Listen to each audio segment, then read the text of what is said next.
बिस्मिल्लाहिर्रहमानिर्रहीम। जी dear students, आज हम आपसे डिस्कस करने जा रहे हैं कि इनकम फ्रॉम बिज़नेस का जो बड़े वाला सवाल आता है, 18 नंबर का जो सवाल आता है, कम्प्रीहेंसिव सवाल जो आता है, उस सवाल को बच्चे को एग्ज़ाम में कैसे लेकर चलना चाहिए।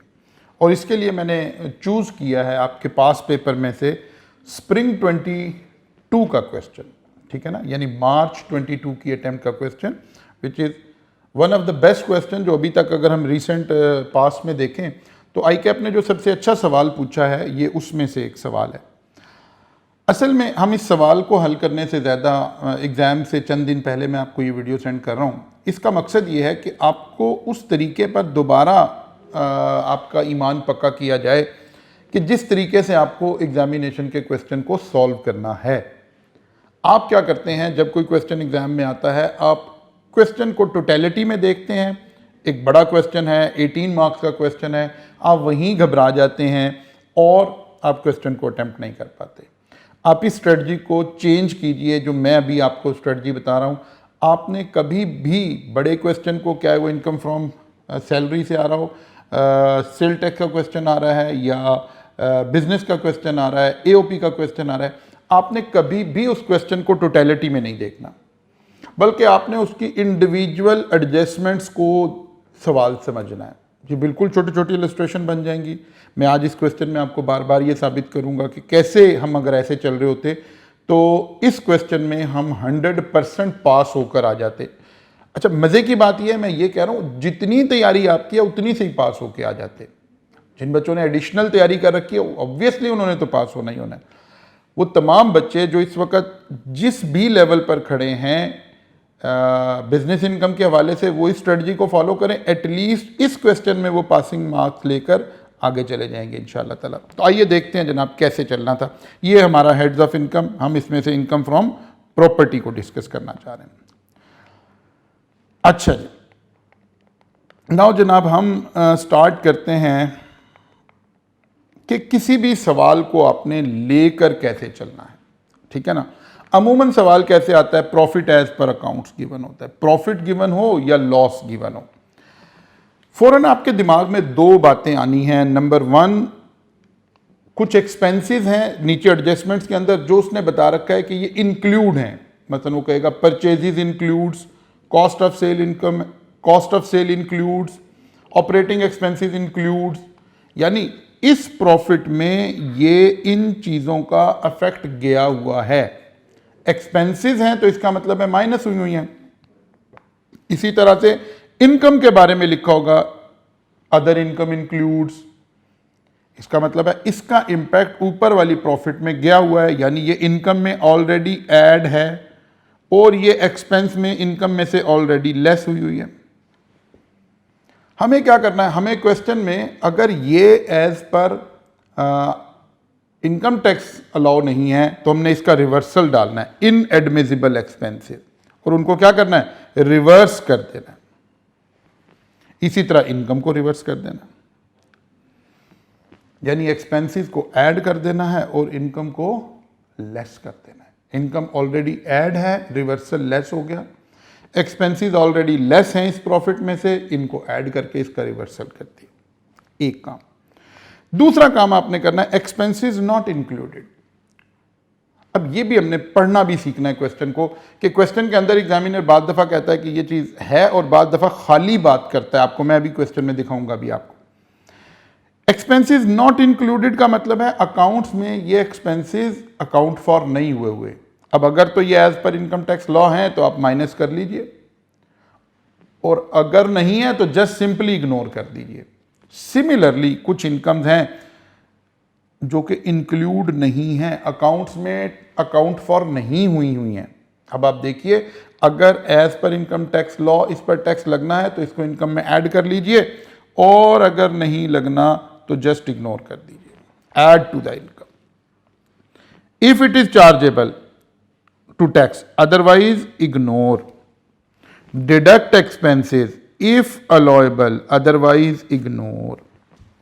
पहला स्केच तो आपके दिमाग में, जहन में ये होना चाहिए जब भी आप सवाल सॉल्व करने जा रहे हैं। चलिए जी आगे अब लेते हैं जी हम स्प्रिंग 22 का क्वेश्चन। क्वेश्चन नंबर 3 है। इस क्वेश्चन को अगर हम एग्जामिनर के कमेंट से देखें तो 30% स्टूडेंट थे जो इसमें से 50% मार्क्स ले पाए हैं। लेकिन मैं ये कह रहा हूं ये 100% बच्चे हो सकते हैं अगर वो सिर्फ इस स्ट्रेटजी को फॉलो कर लें। जितना भी आपने ऑलरेडी पढ़ा हुआ है, पढ़ना उतना ही था। देखिए, for the purpose of this question assume that the date today is 31 August 2022। अब एक क्वेश्चन शुरू हुआ, उसने एक ओपनिंग पैराग्राफ लगा दिया, ठीक है ना। आकाश कुमार का एक क्वेश्चन आ गया जनाब, ईयर एंडेड आ गया 30 जून 2022। अच्छा जी, अब आना शुरू, loss before tax for the year ended. Loss given है rather than profit. Loss given है तो कोई बात नहीं, बिल्कुल उसी तरह चल रहा है, प्रॉफिट के गिर्द ब्रैकेट लगा देंगे तो लॉस हो जाएगा, बस और कुछ नहीं करना आपने। जहां प्रॉफिट एज पर अकाउंट्स लिखते थे वहां लॉस एज पर अकाउंट लिखकर ब्रैकेट लगा दिया और कुछ नहीं किया। साइन क्या हो गया, माइनस हो गया, दैट्स इट। अच्छा जनाब, ओके चलिए। ऑपरेटिंग एक्सपेंसेस इंक्लूड्स, वही बात आ गई, ऑपरेटिंग एक्सपेंसेस इंक्लूड्स, इसका मतलब है इसका रिवर्सल डलेगा। बात समझ आ रही है? अभी मैं इसकी डिटेल नहीं पढ़ रहा, डिटेल 1 बाय 1 करते हैं। उसने अब कुछ एक्सपेंसेस दिए हैं, ये 3 एक्सपेंसेस दिए हैं। पॉइंट नंबर 1 ऊपर लिखा, फिर नीचे बुलेट 1, बुलेट 2, बुलेट 3। इसका मतलब है इन तीनों के लिए ये लफ्ज आ रहा था, operating expenses includes, already account for हुआ है, ऑलरेडी अकाउंट फॉर हुआ है, ठीक है ना। रिवर्सल डालना है हमें, ओके। एक और फोर्थ भी दिया हुआ है, अकाउंटिंग डेप्रिसिएशन, ओके गुड हो गया। Other income includes, point number 3, other income includes, इसका मतलब है रिवर्सल डालना होगा, ठीक है ना। अब उसने कोई एक पॉइंट दिया, दूसरा दिया, तीसरा दिया, चौथा दिया, ये सारी अदर इनकम इंक्लूड्स के पॉइंट आ रहे हैं, अदर इनकम इंक्लूड्स के पॉइंट आ रहे हैं। इसका मतलब है इन सब के क्या करने हैं, हमने रिवर्सल डालना। बात समझ आ रही है? 2 बातें आ गई सवाल की, उसी तरह से 2 चल रही हैं। किस तरह से? हमने ये बात की थी, जरा देखिए, अब आपको शायद ये बात ज़्यादा समझ आएगी कि भाई एक सवाल के अंदर 2 टारगेट तो पहले ये हैं, expenses includes, other income includes, जिनका रिवर्सल डलने वाला है, ठीक है। फिर 2 टारगेट और बचते हैं कि कुछ एक्सपेंसेस का जिक्र हो रहा है जो इंक्लूड नहीं है, कुछ इनकम का जिक्र हो रहा है जो इंक्लूड नहीं है। 4 एजेंडा आइटम है हमारे पास, ठीक होगी ना बात। अच्छा जी चलिए, okay, other income, other income. अब आते हैं जी पॉइंट नंबर 4 में जाकर आ गया, JPC's liability include amount of rupees, liability includes, liability में ये चीज शामिल है। अच्छा जी, during the year outstanding financial charges of 2.5 million were waived by the bank on rescheduling note. These charges were claimed as admissible deduction in tax year 2020. अब इस illustration को पढ़िए, वो कह रहा है कि भाई 2.8 मिलियन के बैंक ने चार्जेस वेव, अब ये मैं समझा नहीं रहा, क्वेश्चन में चल के समझ। इसका मतलब है एक इनकम का जिक्र हो रहा है जो ऑलरेडी इंक्लूड नहीं है। अब ये नीचे वाली बात, अब हमने देखना है अगर ये as per tax law income में शामिल होना है तो शामिल कर लेंगे, और अगर नहीं होना तो फिर छोड़ देंगे। Tax depreciation of fix asset आ गया जी। अच्छा जी, other information, on 15 August enter into a derivative contract expired on this, सारा कुछ आ गया। कहीं नहीं लिखा कि इंक्लूड है कि नहीं है, नीचे वाली कैटेगरी में आ गया। 4 बातें, कुछ एक्सपेंसेस हैं जो ऑलरेडी इंक्लूड हैं, कुछ इनकम है जो ऑलरेडी इंक्लूड है, कुछ एक्सपेंसेस हैं जो इंक्लूडेड नहीं है, कुछ इनकम है जो इंक्लूडेड नहीं है। इस 4 के गिर्द सवाल को घूमना है हमेशा, आपके ध्यान में ये बातें आनी चाहिए सबसे पहले तो। ओके जी, इसी तरह अब ये सवाल एक चल रहा है जनाब, रिक्वायरमेंट आ गई जनाब, ये करना है। क्या करना है? Under the provision of income tax ordinance 2001 and rules made thereunder, compute total income, taxable income and tax payable.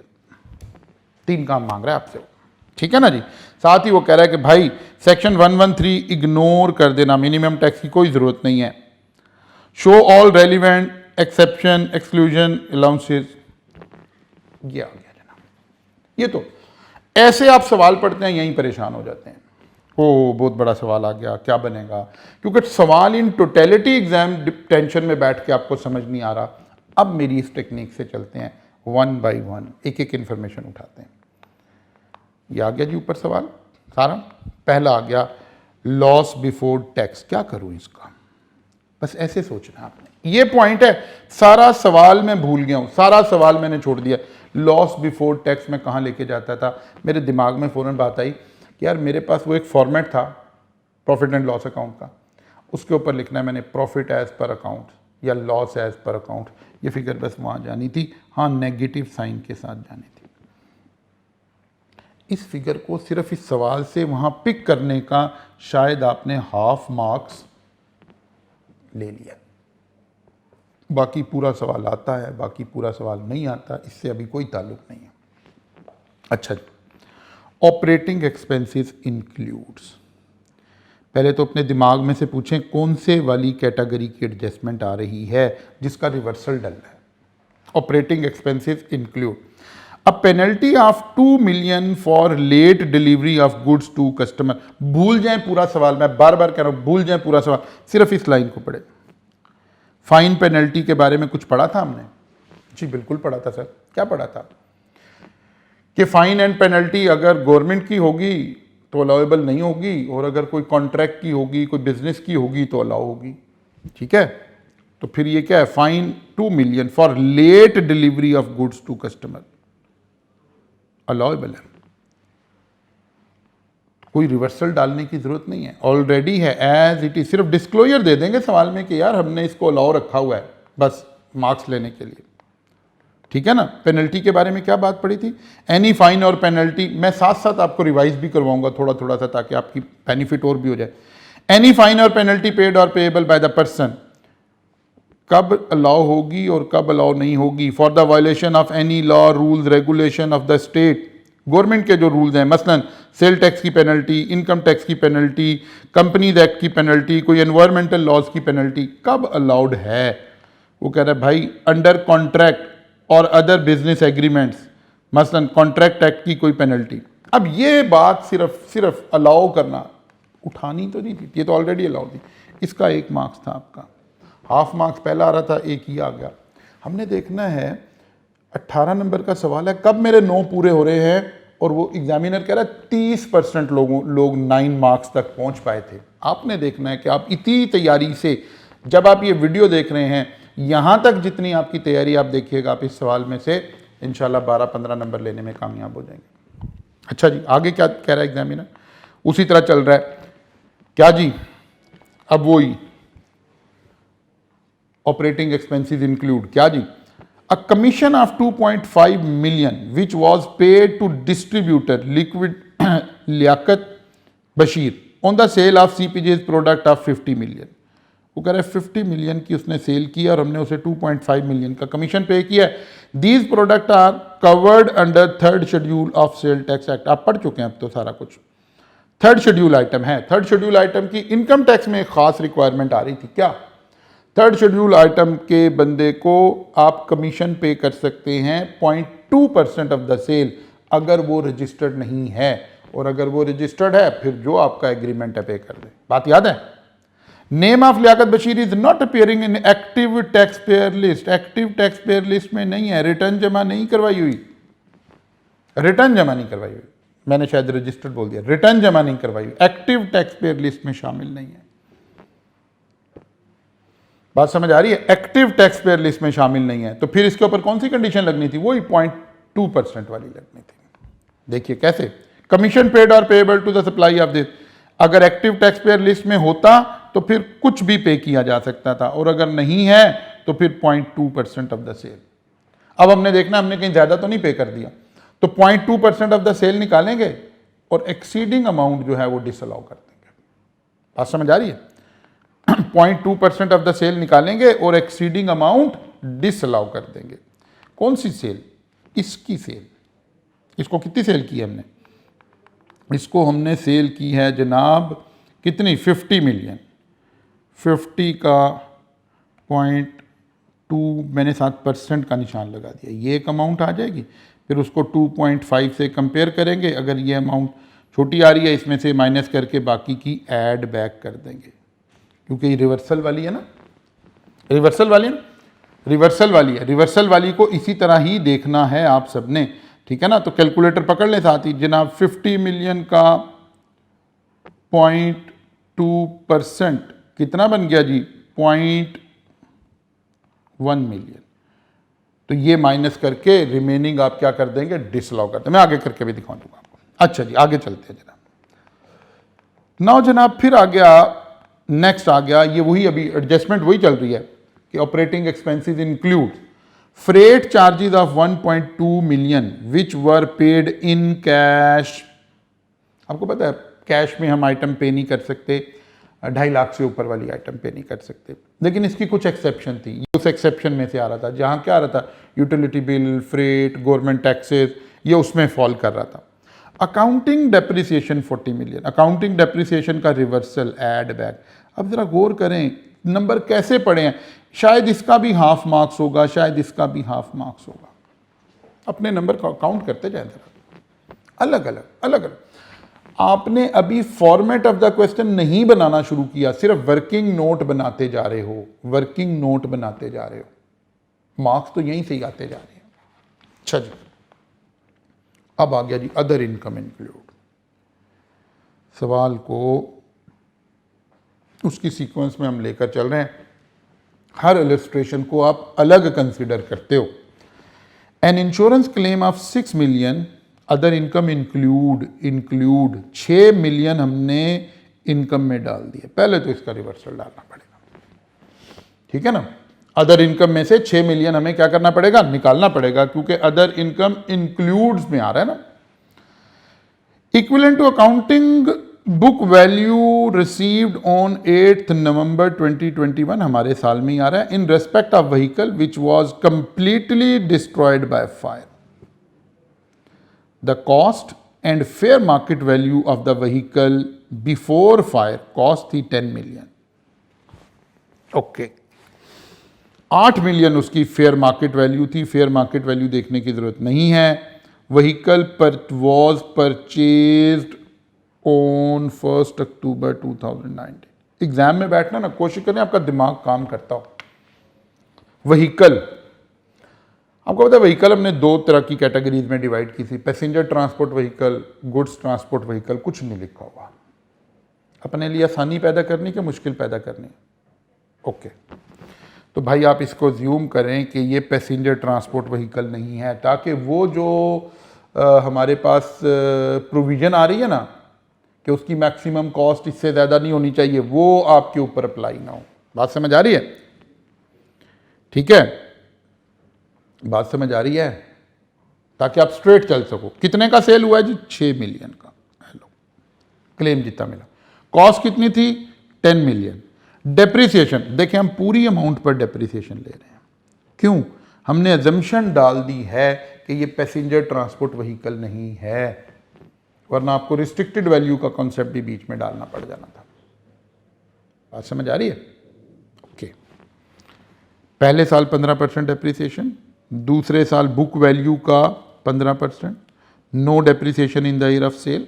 ये 2 डेप्रिसिएशन आ गई।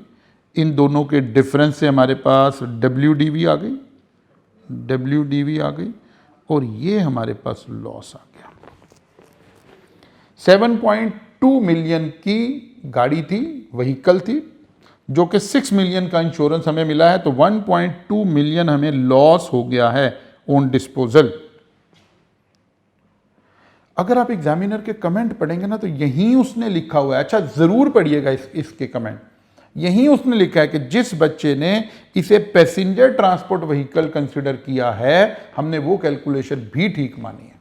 बिल्कुल ठीक है, जिस बच्चे ने इसे पैसेंजर ट्रांसपोर्ट व्हीकल लिया है वो क्या करेगा, वो रिस्ट्रिक्टेड वैल्यू का कॉन्सेप्ट भी लगाएगा। बात समझ आ रही है? चलिए, हमने अपने लिए आसानी पैदा की। अब देखिए, ये वाली बात एग्जामिनर ने अपनी मार्किंग की में बताया हुआ है, 2 मार्क्स थे। ईमानदारी से बताइए, ईमानदारी आइसोलेट करके, क्या ये इलस्ट्रेशन आपको करनी नहीं आती? 100% आती है, 100% आती है। अब सवाल में फंस जाते हो, आप सवाल में फंस जाते हो। इसका हल है भाई, अपनी फेस ऑफ द आंसर के लिए शीट को छोड़िए, फेस ऑफ द आंसर के लिए और आगे चले जाइए, वर्किंग नोट में घुस जाएं, वर्किंग नोट में घुस जाएं, वर्किंग कर लें पहले, और फिर उसके बाद अभी जैसे मैं कर रहा हूँ, हम सारी वर्किंग करते आ रहे हैं ना, यहाँ से आप वर्किंग करके पहुँचेंगे, उसके बाद आपने देखना है कि क्या होगा। अच्छा जी, चलिए जी। अदर इनकम इंक्लूड में दूसरा बुलेट पॉइंट क्या लिखा हुआ है, amount received during the year from to debtor, debtor की दो डेटर के नाम हैं, उनका कुछ डाटा गिवन है। जो बच्चे हमारे पास पढ़ रहे हैं, आप गौर कीजिएगा, एग्जैक्टली ऐसे ही आपने वर्किंग की हुई होती है। क्या जी, कि जी बैड डेट क्लेम कितने हैं, बैड डेट अलाउड कितने हुए, अकाउंट रिकवर्ड कितनी हुई, 2 उसने दे दिया। जब हम ये बात पढ़ रहे थे तो हमने ऐसे पढ़ा था, 2 मार्क्स हैं इस बैड डेट के, एग्जामिनर ने जो डिक्लेयर कर रखे हैं। अच्छा जी, एडजस्टमेंट रिगार्डिंग बैड डेट, हमने कहा था नंबर 1, सबसे पहले तो reverse the affect in account, क्योंकि ये कहां लिखा हुआ है, इंक्लूड्स में। तो अगर बैड डेट रिकवर्ड इनकम में गए हुए हैं तो उसका रिवर्सल डालें, अगर बैड डेट एक्सपेंस गया हुआ है उसका रिवर्सल डालें, पहले अकाउंट्स को देखें। अच्छा जी, चलिए दूसरा काम क्या करना है, अब हम अपनी टैक्स पर्पजेज के लिए एडजस्टमेंट कर रहे हैं। कैसे वर्किंग करनी थी, बैड डेट क्लेम उठाएं सवाल में से, बैड डेट अलाउड उठाएं, इन दोनों के डिफरेंस से 1 - 2 करेंगे तो आपके पास एक फिगर आ जाएगी, बैड डेट नॉट अलाउड। इसको बैड डेट रिकवर्ड से कंपेयर करें, फिर 4 में से 3 माइनस करेंगे तो आपकी या इनकम आ जाएगा या एक्सपेंस आ। ये स्टैंडर्ड वर्किंग ऐसे ही पड़ी हुई है सबने के नहीं, बोलिए ऐसे ही नहीं पड़ी हुई, तो यही सवाल आ रहा है एग्जाम में, कहाँ टाइम। और मैं कह रहा हूं इससे मुश्किल सवाल अब से पहले कभी आया नहीं है। क्या करें सर, ये करें भाई, अकाउंट्स में उसने कहा कि ये 2 अमाउंट हमने डाली हुई हैं, 27.4 मिलियन। कैसे, कहाँ से उठाई है फिगर हमने, देखिए ये गिवन थी हमारे पास,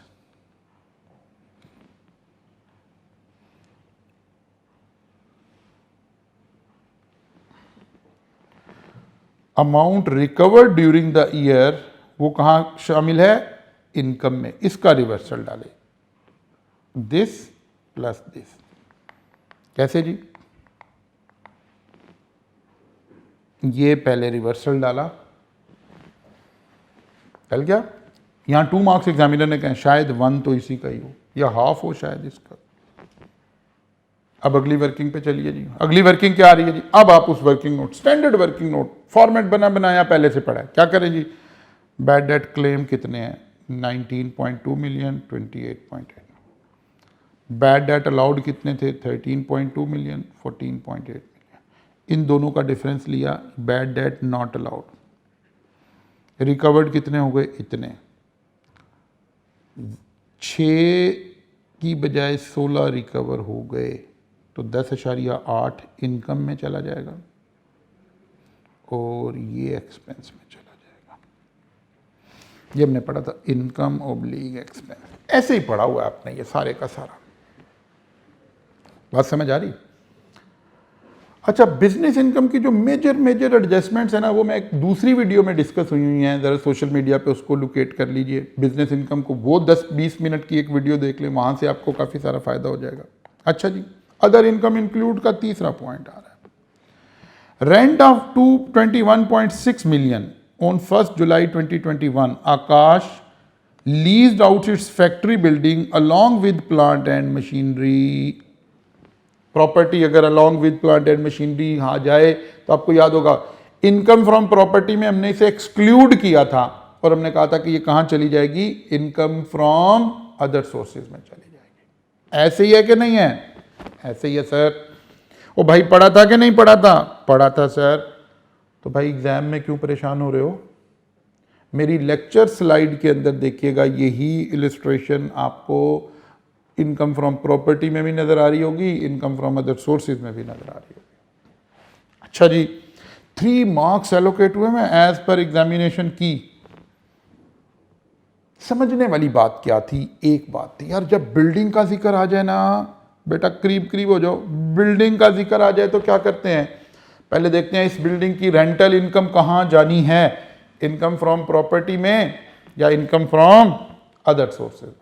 सर जी, अगर इनकम फ्रॉम प्रॉपर्टी में जाना हो तो क्या करते हैं भाई, क्या करते हैं, इनकम फ्रॉम प्रॉपर्टी के उसूल लगाते हैं। सर जी वो उसूल क्या हैं? वो उसूल ये हैं भाई, वो उसूल है रिपेयर अलाउंस मिलता है, वो 1/5 वाला कॉन्सेप्ट लगता है। फिर जनाब actual repair and maintenance ignore करते हैं और इस तरह के वो वाले उसूल लगते हैं। सर जी अगर इनकम, अच्छा और क्या जी, डेप्रिसिएशन नहीं मिलती क्योंकि इसकी जगह ये आ जाता है ना, इसकी जगह ये आ जाता है। इनकम फ्रॉम प्रॉपर्टी में डेप्रिसिएशन नहीं मिलती।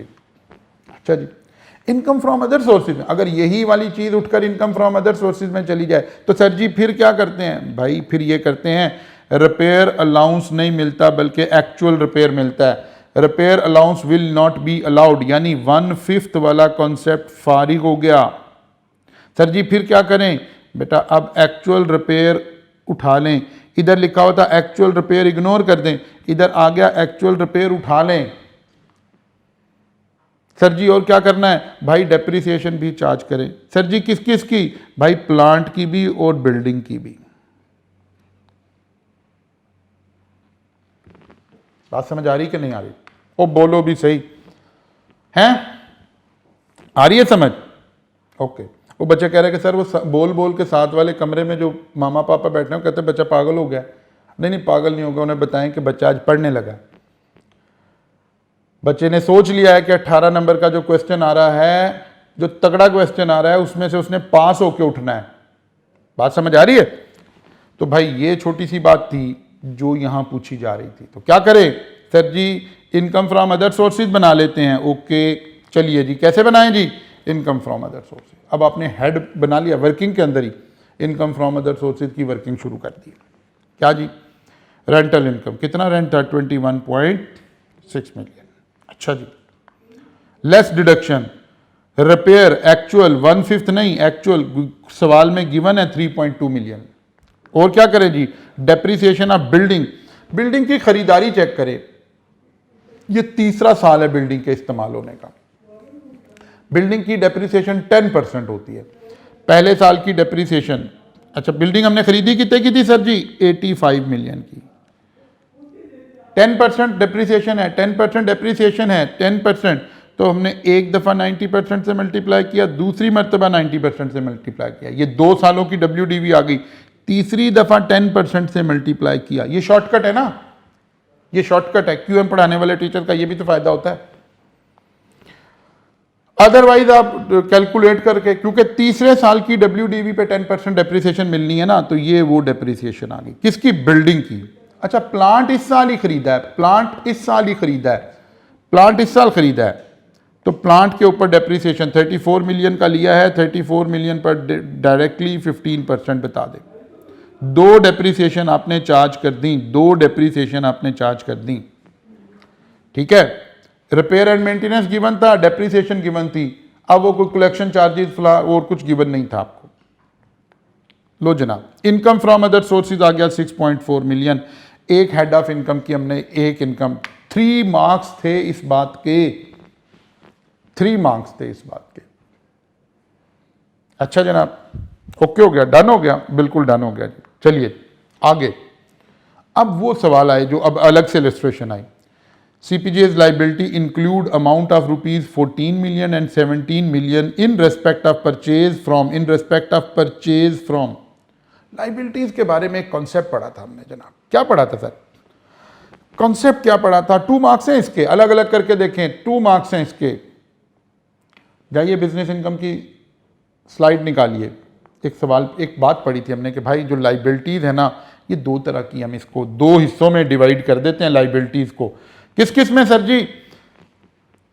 If allowed expense is debited against life. जब ये लाइबिलिटी क्रिएट हुई थी तो आपने देखना है कि एंट्री क्या पास हुई थी। कोई एक्सपेंस डेबिट होके लाइबिलिटी क्रेडिट हुई थी। ठीक है, इसको हम कह देते थे ट्रेडिंग लाइबिलिटी।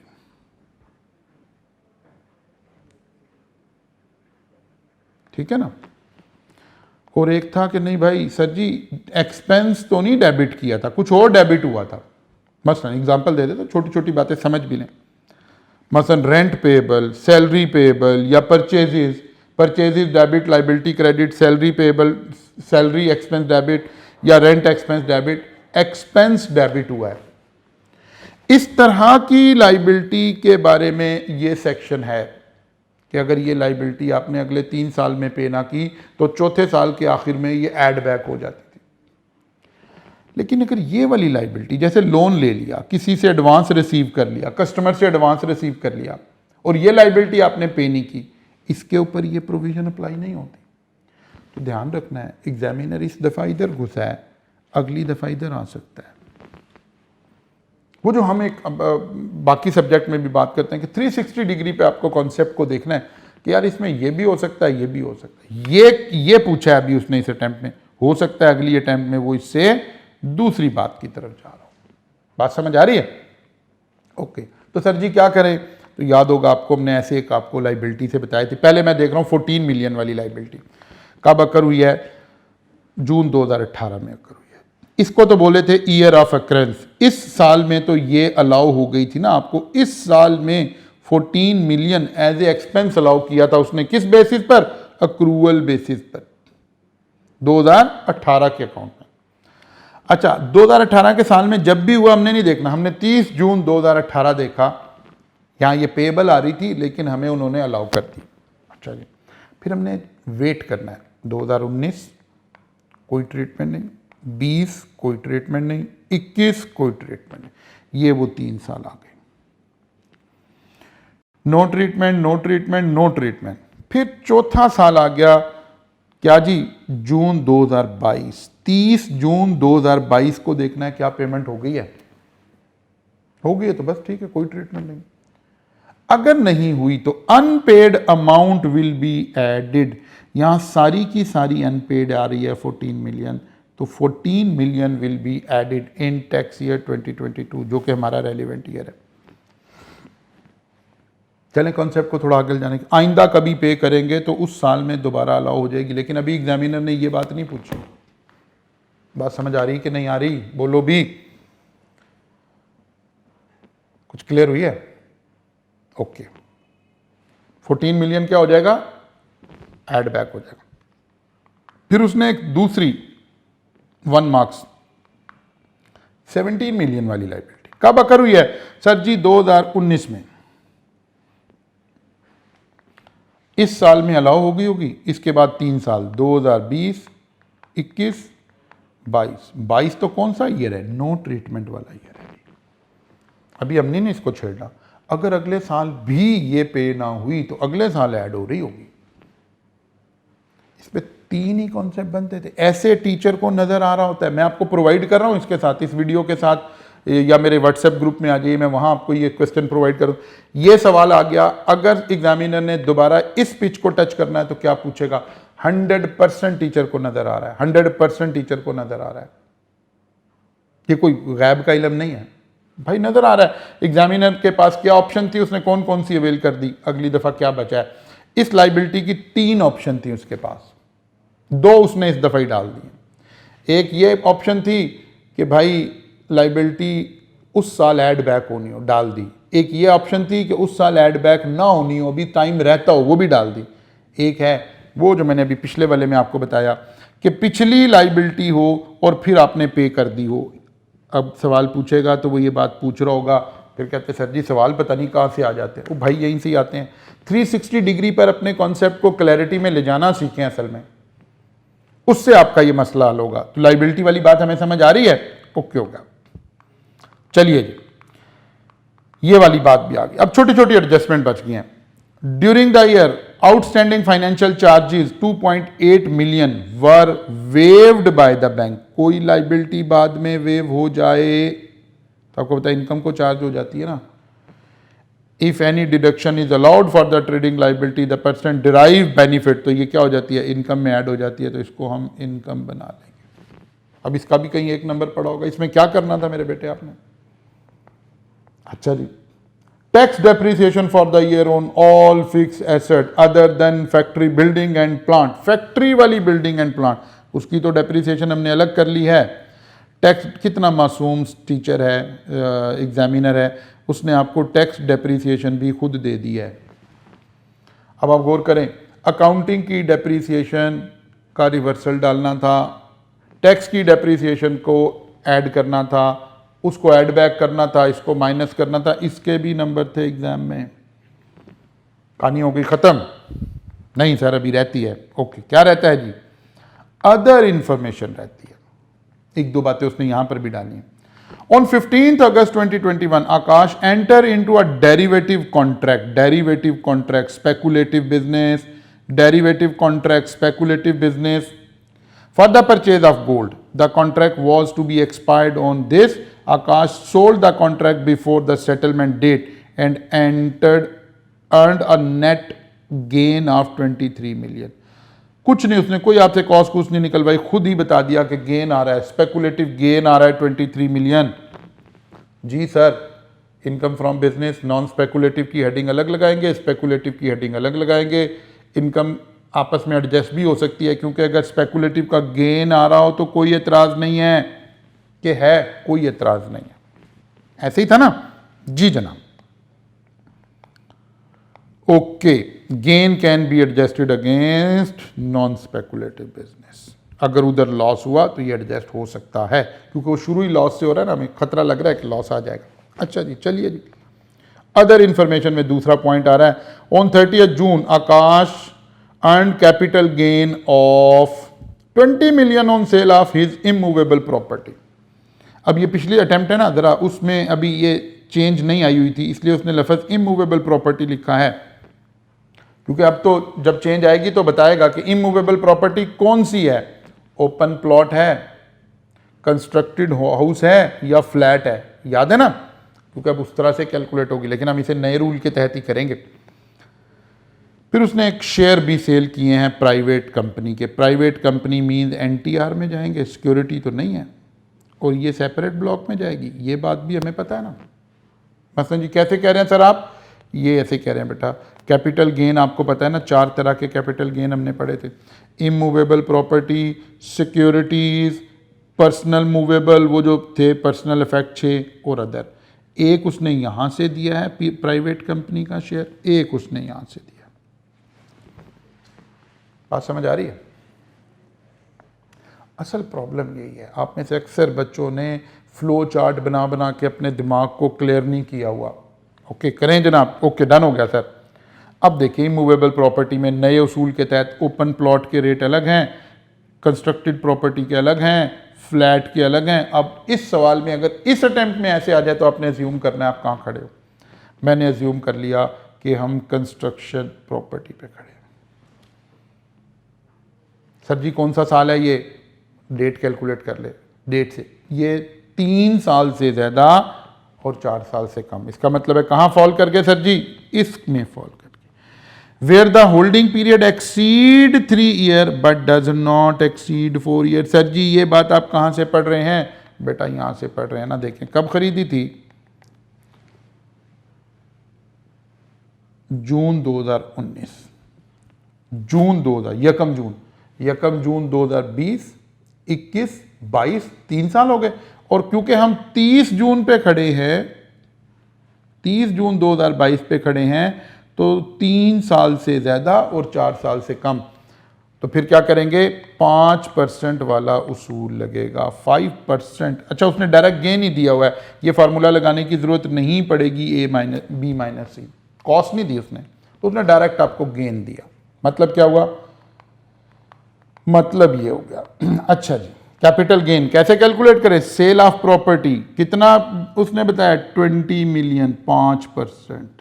कहाँ गई? सेपरेट ब्लॉक ऑफ इनकम में 1 मिलियन का गेन आ गया। अच्छा जी, प्राइवेट कंपनी का भी उसने गेन ही दिया हुआ था, डायरेक्टली इनकम में चला जाएगा, लेकिन ये एनटीआर में जा रहा है, ये एसबीआई में जा रहा है। बात समझ आ रही है? ओके चलिए जी आगे चलते हैं।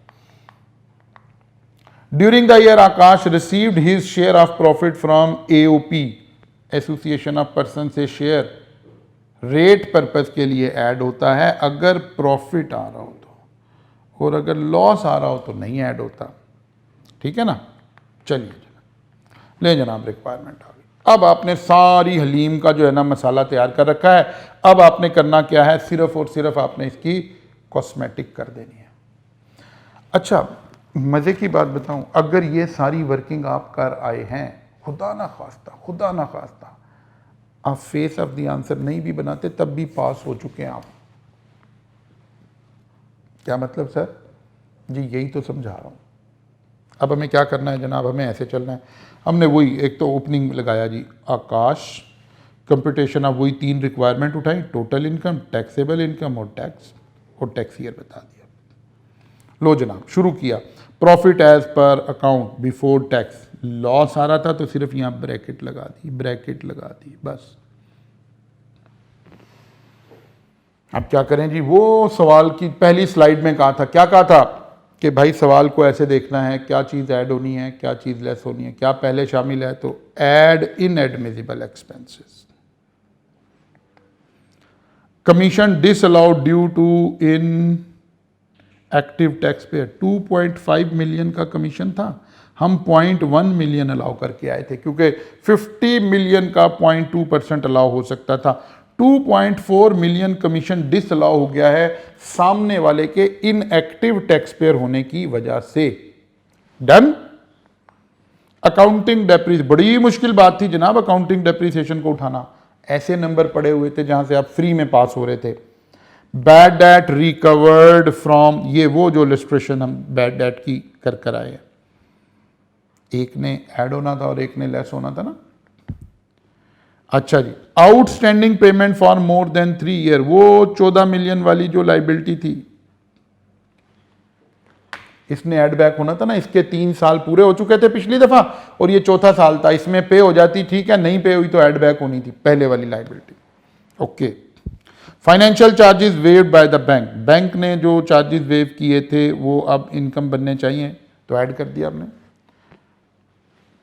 इनकम में ऐड कर दिया। अच्छा जी, लेस पेनल्टी, डिस्क्लोजर दिया है, पेनल्टी अलाउ थी, क्यों? ये कॉन्ट्रेक्चुअल पेनल्टी थी।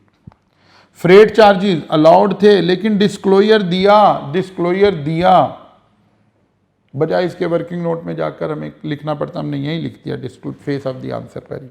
Tax depreciation, accounting depreciation add कर दी, टैक्स डेप्रिसिएशन माइनस कर दी, ये बराह रास्त ही गिवन थी। अब ये सारे नंबर फ्री पड़े थे। अब पूरे सवाल को पढ़ के सिर्फ परेशान हो जाते हैं, सवाल को ब्रेक डाउन करना सीखें, सवाल को एडजस्टमेंट वाइज सॉल्व करना सीखें, आप कभी भी बड़े सवाल में फेल नहीं हो सकते। इंश्योरेंस क्लेम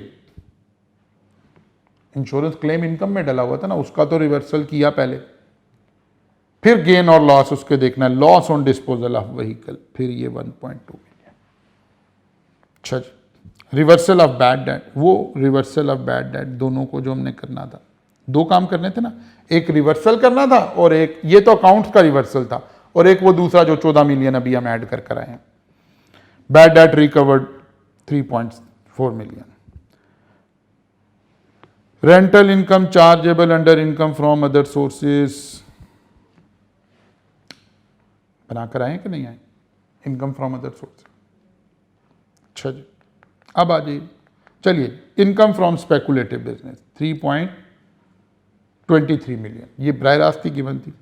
कैपिटल गेन, ये भी आप कैलकुलेट करके आए हैं मेरे साथ, सेल ऑफ प्रॉपर्टी से ये आ रहा था, प्राइवेट उससे ये आ रहा था, सेल ऑफ प्रॉपर्टी से 20 मिलियन की बजाय हमने, अच्छा यहाँ हमने क्योंकि इसको SBI में लेके जाना है 20 ही रखा, बिल्कुल 20 ही रखा, क्योंकि इसको तो हमने क्या कर देना है, बाद में उधर ले जाना ना। ओके, क्या हुआ जी? अच्छा जी, इनकम फ्रॉम अदर सोर्सेज, अब ये जस्ट हमने हेड लिए, capital gain on sale of property, SBI को सेपरेट ब्लॉक को अलग कर देते हैं ना बाद में, पहले सेपरेट ब्लॉक को ऐड करते हैं फिर सेपरेट ब्लॉक को माइनस कर देते हैं। अच्छा जी, टैक्सेबल इनकम आ गई other than separate block 91.6 million. अच्छा जी, SBI सेपरेट ब्लॉक पर 20% का 5%, 1% tax. Since Akash taxable income for tax year 2022 is negative, his share of profit from association add नहीं हो रही है। This was the total story. मैं क्या करने जा रहा हूं, मैं आपको अच्छा बच्चों को प्रॉब्लम कहाँ आती है, इस तरह के ज़्यादा क्वेश्चन अवेलेबल नहीं हैं, तो मैं इस तरह के कंप्रीहेंसिव 2 क्वेश्चन आपको और प्रोवाइड कर रहा हूं। आप उनको सॉल्व करें और अपने कॉन्फिडेंस को रीगेन करें। इस स्ट्रेटजी पर आए कि आपने अलग अलग सवाल कैसे सॉल्व करना है और आपको समझ आए कि कैसे आपने ये सारे काम करने होते हैं, वहीं से आपका मसला हल होगा।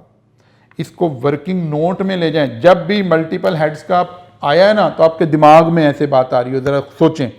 मोटा सा सवाल पढ़ लिया आपने, हर हेड की अलग वर्किंग नोट में जाके कैलकुलेशन करें। इनकम फ्रॉम अदर सोर्सेज को एक पेज दे दें, कैपिटल गेन को एक पेज दे दें, इनकम फ्रॉम प्रॉपर्टी को एक पेज दे दें, अगर है तो उसकी वर्किंग उधर जाके करें। छोटी छोटी वर्किंग करके फेस ऑफ द आंसर पर बाद में आइए, फेस ऑफ द आंसर पर बाद में आइए, लेकिन अपने हाथ से गुजारें प्लीज। सबसे पहला आपकी असाइनमेंट ये है, आज इस सवाल को बैठ के दोबारा सॉल्व करें। वीडियो सुन लिया आपने, सवाल दोबारा सॉल्व करें। आप कभी भी बड़े सवाल में फेल नहीं हो सकते अगर आपको छोटे छोटे टुकड़ों में काम करना आ गया है। अगर आप इंडिविजुअल एडजस्टमेंट को करते जा रहे हैं, जो एडजस्टमेंट नहीं हो रही है उसको छोड़ दें, कोई बात नहीं है।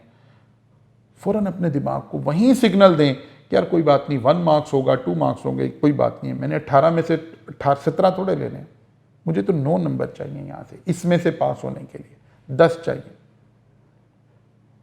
तो फौरन ऑल इज वेल का नारा लगाते हुए आपने आगे चले जाना है, जब भी आपको टेंशन आ गई किसी एक इलस्ट्रेशन में। तो भाई इस तरह से सोचें, इस तरह से करें, तो मुझे बड़ी उम्मीद है कि आप इसमें से आसानी से निकल जाएंगे। मैं 1-2 सवाल और आपको भेज रहा हूँ, आप उनको तैयारी करें। मेरा यहाँ ही व्हाट्सएप एक ग्रुप आ रहा है, उस ग्रुप के अंदर पूछ लें अगर कोई चीज़ आपने पूछनी है तो, ठीक है ना। उस ग्रुप में पूछ लें, उस ग्रुप में आकर मेरे से डिस्कस कर लें अगर इस सवाल में भी कोई बात पेंडिंग बच गई है तो मैं उम्मीद करता हूं कि आप इस स्ट्रेटजी को फॉलो करेंगे और इंशाल्लाह ताला पेपर में आसानी। यार टेंशन लेके तो बड़े ही बच्चे बैठे हैं, जाहिर के पास पढ़ने का फ़ायदा या मेरी स्ट्रेटजी को फॉलो करने का फ़ायदा जब है जब आप बगैर टेंशन के पास हो जाएंगे इंशाल्लाह ताला, और ऐसा ही होगा। आप करके देखिए। Best of luck.